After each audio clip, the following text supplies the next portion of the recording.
Бүгінгі рецепт ең оңай дайындалатын миксерсіз пирогтардың бірі. Ол үшін бізге 2 жұмыртқа қажет. Жұмыртқамызды таза құрғақ ыдысқа бөліп саламыз. Одан кейін құмшекер саламыз және май. Май бізде еріп тұрғаны, бөлме температурасында немесе тоңазып тұрғаны ешқандай маңыздылығы жоқ. Еріп тұрса, барлығын бірге араластыра береміз. Ал егер тоңазытқышта тұрған болса, онда үкіштен өткізсек те болады. Немесе водяной ваняда ертіп алсақ та болады.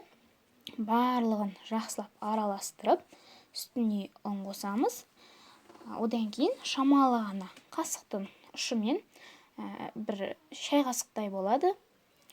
Сондай қопсытқыш, яғни разрыхитель саламыз. Одан кейін жақсылап қолмен илейміз. Ал ұнымызды шетінен осы видеодағыдай етіп, июін қандырып, жақсылап илей береміз.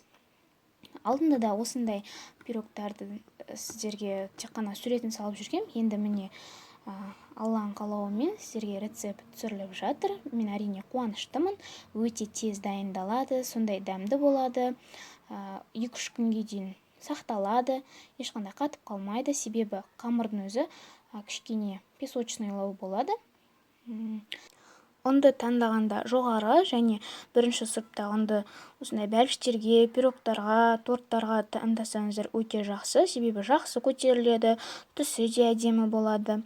Қамырымызды жақсылап илейміз. Ол бізде ең соңында сондай қолға жабыспайтын, біркелкі, қаттылығы да барлығы орташа қамыр шығу керек.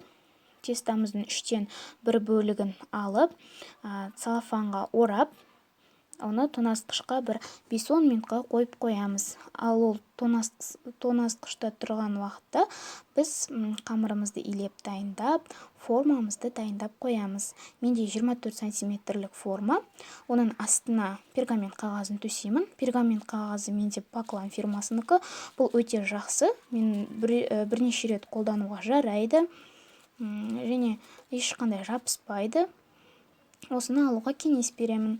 Енді формамыздың шетін мен сұйық маймен майлаймын.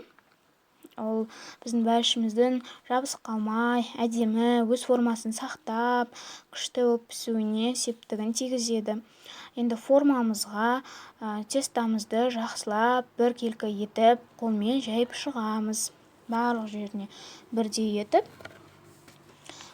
Сосын оның үстіне жаңағы әртүрлі салмаларымызды саламыз. Дәнектер салсаңыздар болады, өздеріңіз ұнататын, немесе жаңада айтып кеткендей творог, тағы да басқа өздеріңіз ұнататын тосаптар.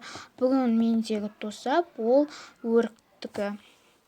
Біз өрікті жақсы көреміз. Шаймен ішкенде де өте тәтті болады. Барлығын өріктің де вареньясын жақсылап жағып шығамыз, біркелкі етіп. Шетіне тигізіп алмаңыздар, себебі шетінде күйіп қалса, піскеннен кейін дәмі қышқыл, күйген дәмі шығып тұрады.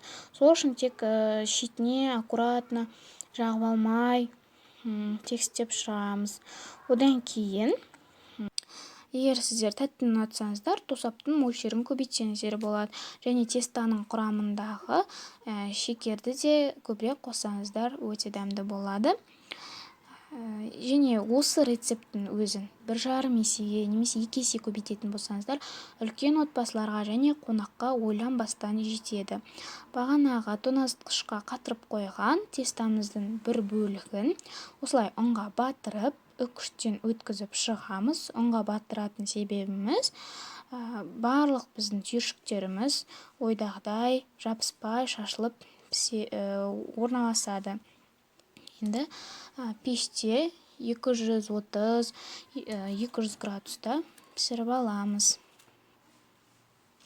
Қараңыздаршы, өте сондай дәмді, шаймен ішкенде тез дайындалады.